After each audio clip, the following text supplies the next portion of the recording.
Hello ರೀ, ಎಲ್ಲರೂ ಹೆಂಗದೀರಿ? ಆರಾಮದೀರಿ? ನಾನು ಕೂಡ ಆರಾಮದೀನಿ ನೋಡ್ರಿ ಫ್ರೆಂಡ್ಸ.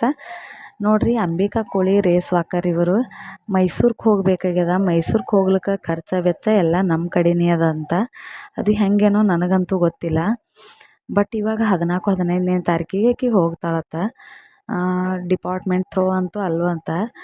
ಯಾಕಂದ್ರೆ ವಿನ್ ಆಗ ಮಕ್ಕಳಿಗೆ ಸರ್ಕಾರನೇ ಸಹಾಯ ಮಾಡಬೇಕು, ಸರ್ಕಾರನೇ ಹಲವಾರು ಸವಲತ್ತುಗಳನ್ನು ಕೊಡಬೇಕು. ಸರ್ಕಾರ ಇಲ್ಲಿವರೆಗೆ ನಮಗೆ ₹1 ಹೆಲ್ಪ್ ಮಾಡೇ ಇಲ್ಲ.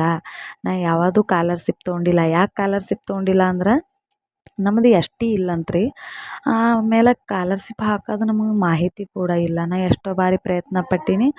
ನೇರವಾಗಿ ಕಲಬುರ್ಗಿ ಡಿಸ್ಟಿಕ್ ಹೋಗಿ ಕ್ರೀಡಾ ಸಬಲೀಕರಣ ಒಂದು ಆಫೀಸ್ ಇತ್ತು, ಅಲ್ಲಿ ಹೇಳಿದರು. ಅಲ್ಲಿ ಹೋಗಿ ಭೀ ಎಲ್ಲ ಆಕೆಂದು ಏನೇನೋ ವಿನ್ ಆಗ್ಯಾಳಲ್ಲ ಅವು ಮೆಡಲ್ಗಳು, ಆಮೇಲೆ ನ್ಯೂಸ್ ಪೇಪರ್ನ ಕೊಟ್ಟಿವು, ಇಷ್ಟು ಕೊಟ್ಟೀನಿ. ಬಟ್ ಅವಳು ಏನಂದ್ರೆ ಆಕೆ ನ್ಯಾಷನಲ್ ಲೆವೆಲ್ ವಿನ್ನರ್ ಅದಾಳ.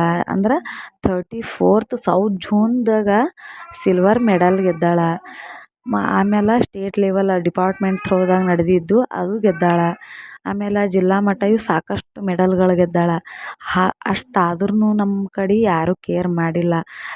ನಮ್ಮ ಊರನವರೇ ನಮ್ಗೆ ಕೇರ್ ಮಾಡ್ತಾಯಿಲ್ಲ. ಯಾಕಂದ್ರೆ ಎಷ್ಟು ಮಗಳು ಗೆದ್ದಾಳ, ನ್ಯಾಷನಲ್ ಲೆವೆಲ್ ಹೋಗ್ಯಾಳ ಅಂತೇಳಿ. ನಮ್ಮ ಕಾಸ್ಟ್ದವ್ರಂತೂ ಒಬ್ಬೊಬ್ರು ಹೆಲ್ಪ್ ಮಾಡ್ತೇವೆ ಹಂಗೆ ಹಿಂಗೆ ಹೇಳಿದ್ರು. ಹಲವಾರು ಬಾರಿ ಅವ್ರಿಗೆ ಜೆರಾಕ್ಸ್ ಕೊಟ್ರೂ ಉಪಯೋಗ ಆಗಲಿಲ್ಲ. ನಮ್ಮ ಕೋಳಿ ಕಾಸ್ಟ್ದವ್ರಿಗೆ ಎಷ್ಟೋ ಸರಿ ಮನವಿ ಕೊಟ್ರೂ ಉಪಯೋಗ ಆಗಲಿಲ್ಲ.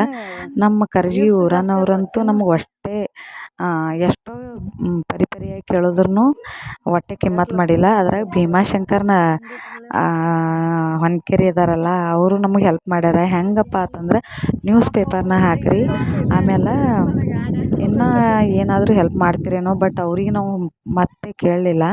ನ್ಯೂಸ್ ಪೇಪರ್ನ ಹಾಕಿದ್ರೂ ನಮಗೆ ಏನೇನೂ ಹೆಲ್ಪ್ ಆಗಿಲ್ಲ. ಅಕೌಂಟಿಗೆ ₹1 ಬರಲಿಲ್ಲ. ನಮ್ಮದು ನಂಬರ ಅದು ಏನೋ ರಾಂಗ್ ಆಗಿತ್ತೋ ಏನೋ ಗೊತ್ತಿಲ್ಲ. ಬಟ್ ಯಾರೂ ಮನಸ್ಸು ಮಾಡಲಿಲ್ಲ. ಹೀಗಾಗಿ ಗೌರ್ಮೆಂಟ್ ನಮಗೆ ಸವಲತ್ತು ಮಾಡಬೇಕು, ಸಹಾಯ ಮಾಡ್ಬೇಕಂತೇಳಿ ಭಾಳಷ್ಟು ಮನವಿ ಕೊಟ್ರೂ ಕೂಡ ಭಾಳಷ್ಟು ಸರಿ ಅವರು ಬಳಿ ನಾವು ಸುಮ್ಮನೆ ಖರ್ಚು ಮಾಡ್ಕೊಂಡು ಹೋದ್ರೂ ಕೂಡ ನಮ್ಗೆ ಯಾರೂ ಸವಲತ್ತು ಮಾಡಲಿಲ್ಲ. ನನ್ನ ಮಗಳಿಗೆ ಪ್ರಾಕ್ಟೀಸ್ ಮಾಡ್ಲಿಕ್ಕೆ ಸಾಕಷ್ಟು ದುಡ್ಡು ಹತ್ತವ. ಸಾಕಷ್ಟು ಆಕೆಗೆ ಹೆಂಗಪ್ಪ ಅಂತಂದ್ರೆ ಒಳ್ಳೆ ಫುಡ್, ಕ್ವಾಲಿಟಿ ಫುಡ್ ಬೇಕು ಅವಳಿಗೆ. ಒಳ್ಳೆ ಅವು ಏನಪ್ಪ ಅಂದ್ರೆ ರೇಸ್ ವಾಕರ್ ಏನದು ಪ್ರಾಕ್ಟೀಸ್ ಮಾಡ್ತಾಳಲ್ಲ, ಒಳ್ಳೆ ಶೂ ಬೇಕು. ಅದರದ್ದು ಮಿನಿಮಮ್ ಅಮೌಂಟ್ ಅಂದ್ರೆ 25,000 ಅಂತ ಹೇಳ್ತಾರೆ. ಬಟ್ ಅಷ್ಟೆಲ್ಲ ಕೊಡ್ಲಿಕ್ಕೆ ಅಂಬಿಕಾಗ ಅಪ್ಪಂದು ಸಹಾಯ ಅಂತೂ ಇಲ್ಲವೇ ಇಲ್ಲ.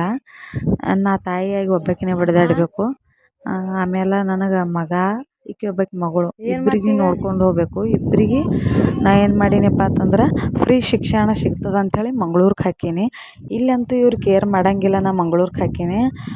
ಆಮೇಲೆ ಏನದಪ್ಪ ಅಂತಂದ್ರೆ ಇಬ್ಬರದು ಖರ್ಚು ವೆಚ್ಚ ಸಾಕಷ್ಟು ಬರ್ತದೆ. ನನ್ನ ವೈಯಕ್ತಿಕ ಆಯಿತು.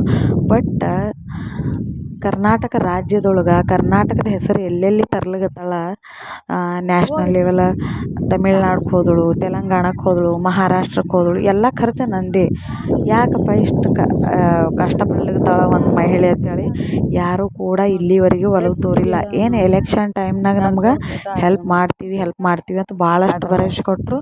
ಎಲೆಕ್ಷನ್ ಆದ ನಂತರ ನಮ್ಮ ಕಡೆ ತಿರುಗಿನೂ ನೋಡಲಿಲ್ಲ.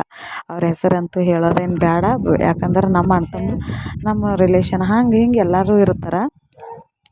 ಇದ್ರಾಗ ಭೀಮಾಶಂಕರ್ ಹೊನ್ಕೆರೆ ಸರ್ ಅವರು ನಮಗೇನೋ ಹೆಲ್ಪ್ ಮಾಡ್ಬೇಕು ಅನ್ನೋದು ನಾವು, ಬಟ್ ಅವ್ರ ಕಡೆ ಹೋಗಿಲ್ಲ. ಹೋದ್ರೂ ಈಗ ಯಾಕೇನೋ ನಮಗೆ ಒಂದು ಸ್ವಲ್ಪ ಭಾಳ ಅಂದ್ರೆ ಹಿನ್ನೆಲೆ ಆಗ್ಲಿಕತ್ತದ. ಮಗಳು ಎಷ್ಟು ಕಷ್ಟಪಡ್ಲಿಕತ್ತಾಳ ಅಂದ್ರೆ ಆಕೆಗೆ ಒಂದು ಸ್ವಲ್ಪ ಹೆಲ್ತ್ನೂ ಪ್ರಾಬ್ಲಮ್ ಆಗಿತ್ತು.